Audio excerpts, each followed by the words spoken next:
Hello everyone, greetings dear and dear parents and मेरे प्यारे बच्चों, आप सभी को मेरा नमस्कार।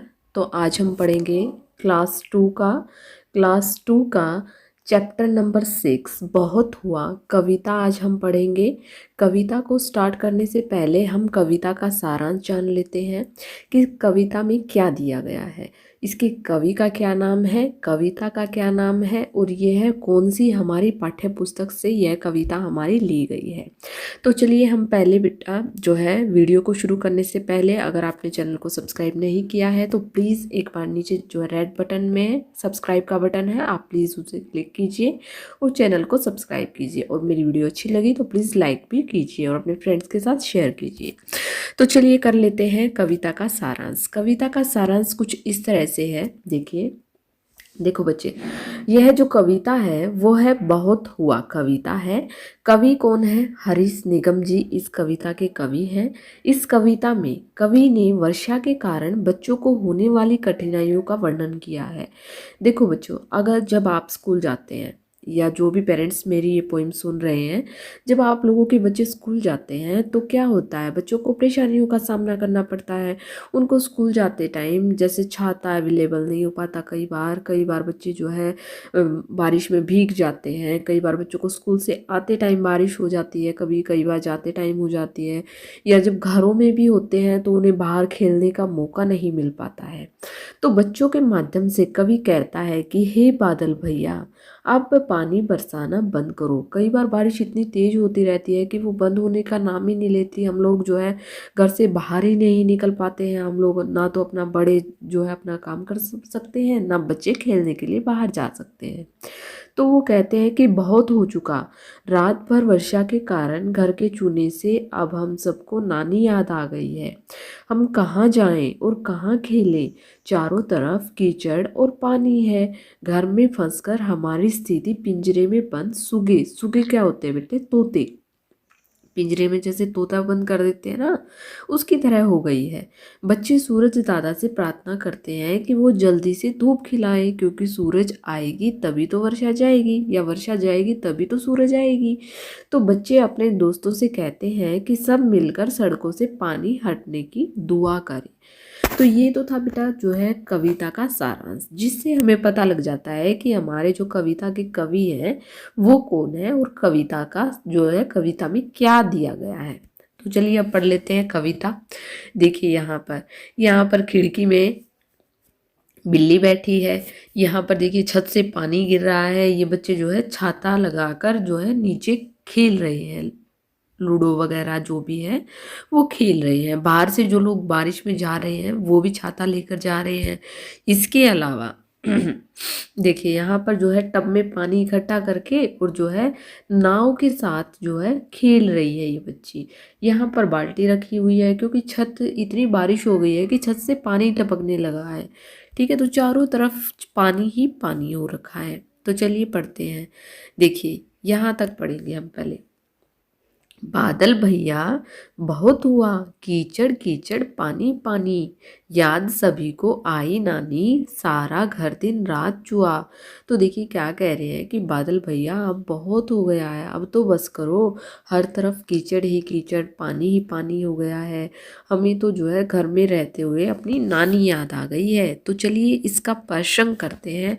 सबसे पहले हम करेंगे इसका प्रसंग। ठीक है बेटा, देखिए प्रसंग कुछ इस तरह है कि प्रस्तुत पंक्तियाँ हमारी हिंदी की पाठ्य पुस्तक रिमझिम, यानी कि जो आपकी पाठ्य पुस्तक है ना, आप जो बुक आपकी है उस पर बाहर लिखा हुआ है बेटा रिमझिम भाग 2 में संकलित कविता बहुत हुआ से ली गई है। इस कविता के कवि हरीश निगम ने वर्षा के कारण बच्चों को होने वाली कठिनाइयों का वर्णन किया है। ठीक है, तो ये तो हो गया इसका प्रसंग। तो अब हम कर लेते हैं इसकी व्याख्या। तो देखिए जो हमने अभी 2 पैराग्राफ पढ़े थे, हम उनकी व्याख्या करेंगे। कुछ इस तरह है। इन पंक्तियों के माध्यम से कवि बादल से कहता है कि बादल भैया कीचड़ कीचड़ पानी पानी, अब बस भी करो, अब बस करो, अब बस करो। वर्षा के कारण सभी बच्चों को नानी याद आ गई है तथा घर दिन रात टपकता रहता है, क्योंकि जो है छतें आज की तरह पक्की नहीं होती थी बेटा। पहले पहले जो है कच्ची होती थी और रिपेयरिंग बहुत बहुत दिनों में होती थी, तो इसलिए जब ज़्यादा बारिश होती थी तो छत टपकने लग जाती थी। तो आगे देखते हैं।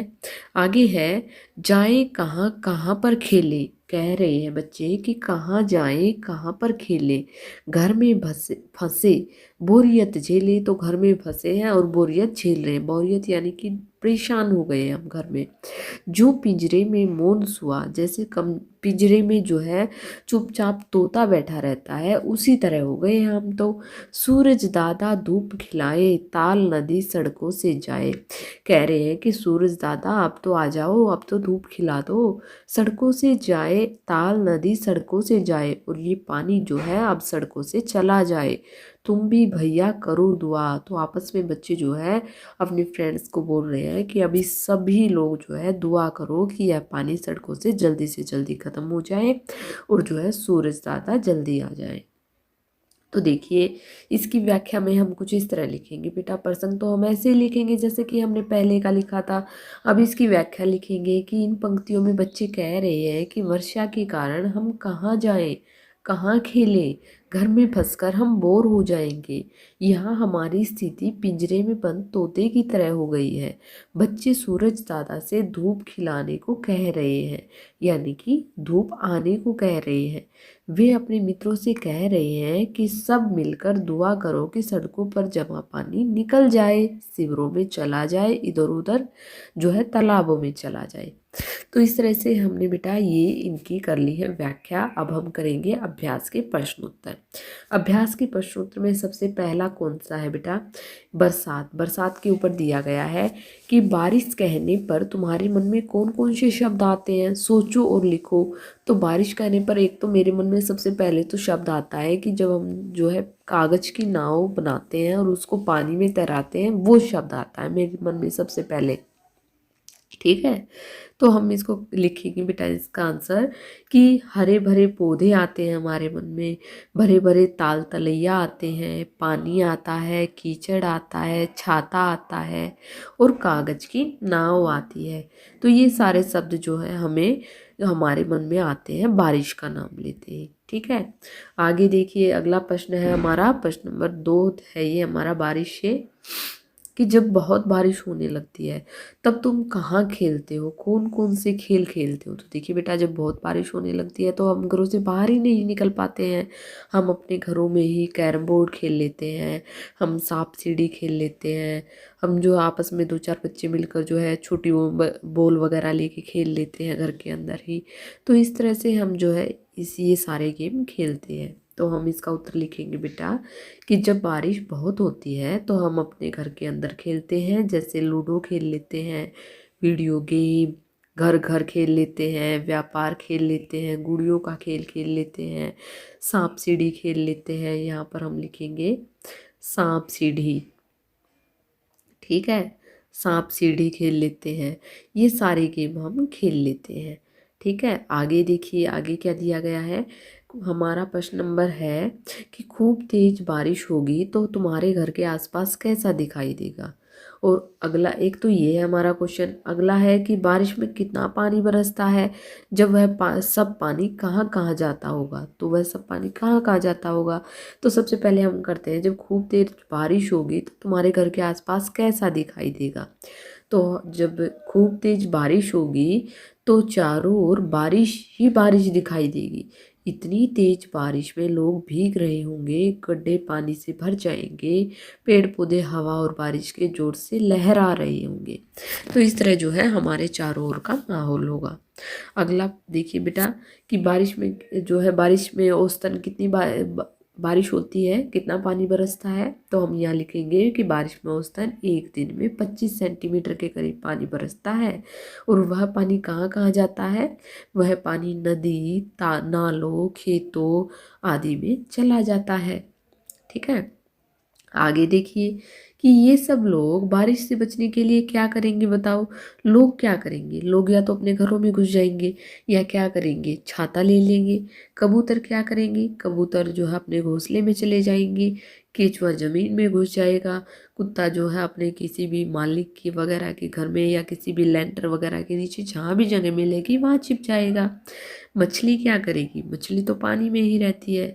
मोर क्या करेगा, मोर भी ऐसे ही पेड़ों पर जो है किसी भी सुरक्षित स्थान पर पहुंच जाएगा। तो चलिए इसका आंसर हम ऐसे करेंगे बेटा। देखिए, लोग जो है अपने अपने घरों के अंदर छिप जाएंगे और बाहर निकलना होगा तो छतरी लेकर निकलेंगे, ठीक है। दूसरा है कबूतर क्या करेंगे, कबूतर अपने घोंसले में घुस जाएगा क्योंकि उसके पास और कोई चारा ही नहीं है। अपने जो है जो भी अपने बचाव के लिए जिसके भी पास घर है तो अपने घरों में ही जाएंगे। इसके बाद है केचुआ, केचुआ जमीन के अंदर ही रहेगा, ठीक है। कुत्ता, कुत्ता किसी छत के नीचे या पेड़ के नीचे छिप जाएगा। मछली, मछली पर पानी का कोई असर नहीं होता, मछली तो पानी में ही रहेगी। मोर कहाँ जाएगा, मोर झाड़ियों में या किसी पेड़ के नीचे बैठ जाएगा, जहाँ भी उसको ठीक सुरक्षित जगह लगेगी वो वहाँ पर बैठ जाएगा, ठीक है। आगे देखते हैं। आगे है कि बहुत हुआ। देखिए, बड़े लोग ऐसा कब कहते हैं, कब कहते हैं, आप लोगों के साथ भी हुआ होगा ऐसा। देखिए, बहुत हुआ अब चुपचाप बैठ जाओ। तो जब भी कोई ज़्यादा बोलता है या ज़्यादा मस्ती वगैरह कर लेता है तो हम यही बोलते हैं अब बहुत हो गया, अब जो है तुम चुपचाप बैठ जाओ, जब हम देखेंगे तब देख लेंगी। ऐसा ही कुछ हम बोलते हैं, ठीक है।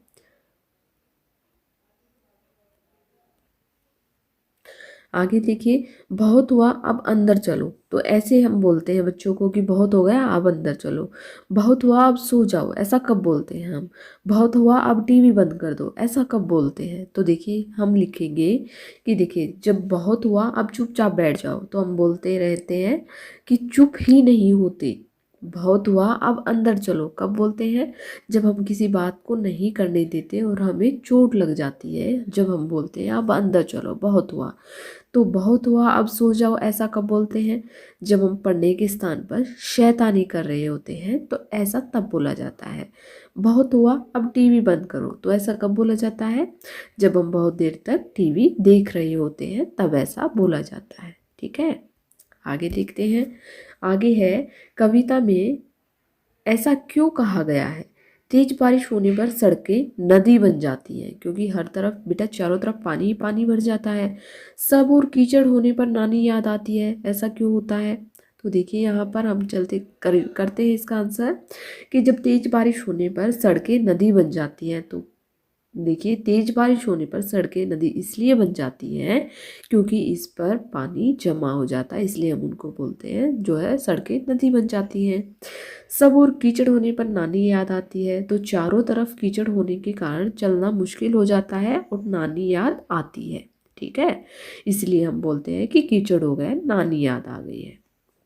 तो देखिए, एक दिन ये बादल है, ठीक है। बादल ने सोचा कि मैं अब कभी नहीं बरसूंगा, जब मैं बरसता हूँ तब भी लोग मेरी बुराई करते हैं और जब नहीं बरसता हूँ तब भी मेरी बुराई करते हैं। आज से बरसना बिल्कुल बंद। फिर क्या हुआ होगा, कहानी को आगे बढ़ाओ। तो ये देखिए एक छोटी सी कहानी बना दी है कि जब बारिश बहुत ज़्यादा हो जाती है तो लोग कहने लगते हैं कि अरे अब तो बादल दादा बंद करो बारिश को, और जब बादल नहीं बरसते तो कहते हैं अरे ये तो बरसता ही नहीं है। तो देखिए हम इस कहानी को आगे बढ़ाते हुए लिखेंगे कि इसके बाद बादल ने बरसना, देखिए इसके बाद बादल ने बरसना बंद कर दिया। तो देखिए आगे बारिश होने के कारण चारों तरफ हाहाकार मच गया। धरती सूख गई, फसलें मुरझा गई, पशु पक्षी तड़पने लगे, बच्चे उदास हो गए। सबने मिलकर बादल से जल बरसाने और पृथ्वी पर हरियाली लाने की प्रार्थना की। बादल का मन पसीज गया और उसने फिर से बरसना प्रारंभ कर दिया। तो हम इस कहानी को आगे इस प्रकार लिखेंगे, ठीक है। आगे देखिए, आगे है एक चित्र कई काम, ठीक है। हमारी कहानी में कविता में चित्र दिया गया है, हम उसी से इसको करेंगे।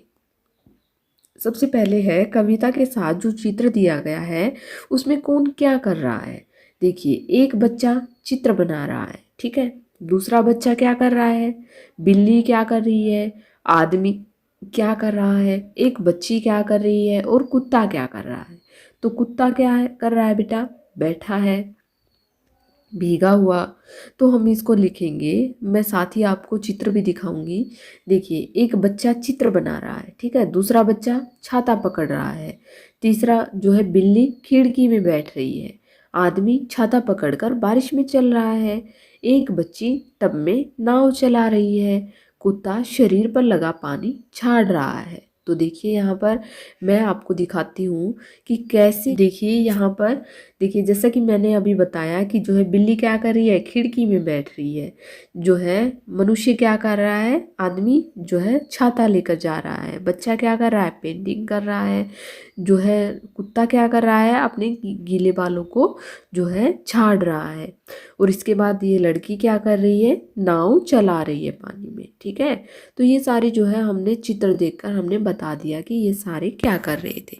तो यहाँ पर बेटा आपका जो पार्ट होता है कंप्लीट। आई होप आपको समझ में आ गया होगा। अगर आपको वीडियो अच्छी लगी तो please like share and subscribe ना करना ना भूलें। Thank you. Thanks for